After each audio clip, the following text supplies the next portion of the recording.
everyone, here we are on our second week of classes for our dance studio here in New York City, and we're going to talk to you about the new students that are coming to try your dance class. We know that new students coming into the studio are the lifeblood, the lifeline of your studio, so you need to be very careful in the way and the structure that you have to welcome them into your studio. New trials are excited, but they're also very nervous. So you have to be careful and you have to make sure that you welcome them kindly and warmly and that you have a very specific structure inside your classroom so that it feels organized and welcoming and they can have a good time so that they can come back and take classes with you. Yeah, it is the lifeline, you're right, of the studios that we have. I mean, you want a full class of dancers who are excited to be there. And the only way to do that is to get new people to come in and just love it. You have to, especially the little ones, greet them like with the warmest smile, get down on their level, make yourself not so intimidating, right? Because if you're a giant tall person in their perspective, they're going to be like, oh my gosh, this is so scary, and the space is so scary, and these new people that I don't know are so scary. But if you're able to lower yourself and kind of get down on their level and not be as this big monster who is the unknown, that's going to help a lot. And if you're able to kind of connect with their parents, especially the parents are nervous. They don't know the space, they don't know the environment, they don't know the people, they don't know how their child is going to do, right? Which is a big thing. So if you can kind of connect with them off the bat, introduce yourself, ask about the little child's name. Yeah. Ask about their favorite color. Ask their favorite stuffy. Ask anything you want to do to kind of touch base with their worlds. Yeah, absolutely. I think it's important for you as a teacher to know if you have any brand new students. So if your studio can make an effort, or for you to make an effort, saying, do I have anyone new coming into my class today? And then that specific person, you identify them and make them feel safe. Exactly. Especially if they're little. If they have like a butterfly on their t-shirt, like, oh my gosh, I love your butterfly. And they're like, wait, what?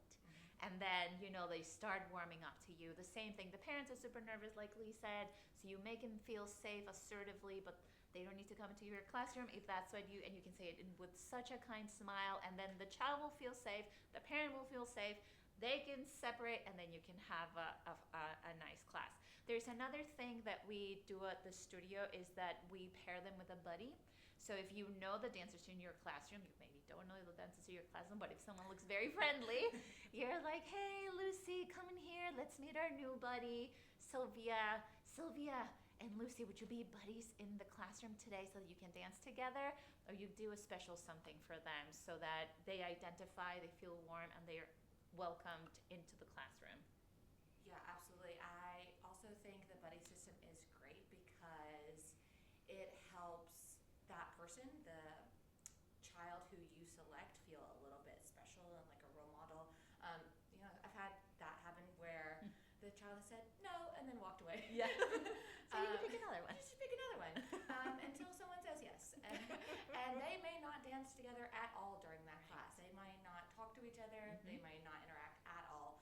But I think from the initial get-go, knowing that they have someone that knows their name and they know their name kind of just makes the space feel a little bit more safe and welcoming, so that they can play. Yeah, thinking about it, I even feel that, the little ones do this, the medium do this, but even if it's a teen or a preteen coming in, it doesn't have to be like, here's your little buddy, but you can be like, oh, hey, Sophia, this is so-and-so, let's go into class, right? Like, it doesn't have to be a very childish interaction, but it can be an acknowledgement of the brand new preteen student who's also terrified to come into a dance room, and then just making that little connection with the two of them, even if the other one is like, hey, and then walks, like that acknowledgement that they're there is wonderful. Another thing we do, so then you go through your class, you welcome them, you want to make sure that they leave with something to come back.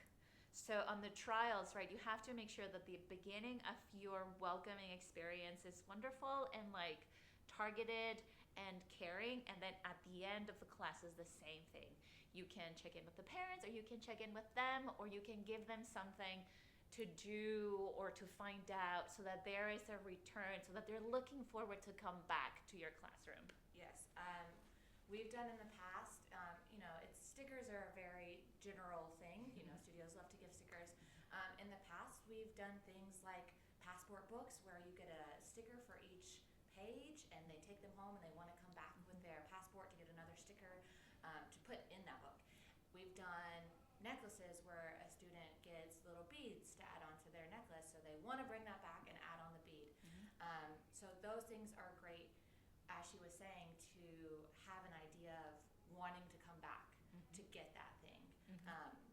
And then get them excited about dance, right? If that's the only thing they're coming back for, that's okay in the beginning, because they will latch on, right? And then, just making sure you tell their parent they did awesome, because a lot of the times we don't have time switching back and forth between classes to kind of have that conversation with the parents and the person at the desk, or whoever is talking to that parent to get them to sign up. But just that brief little interaction where you're like, they were so awesome in class, I can't wait to see them again. And that's enough.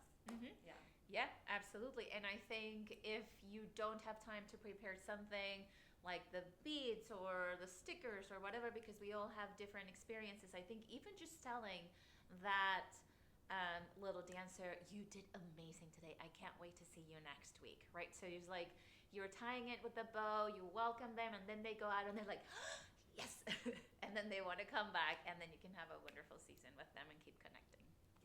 I think that's all from us today. Again, we are Dance Teacher Potential. We are on YouTube, Spotify, Apple Podcast, and we will see you again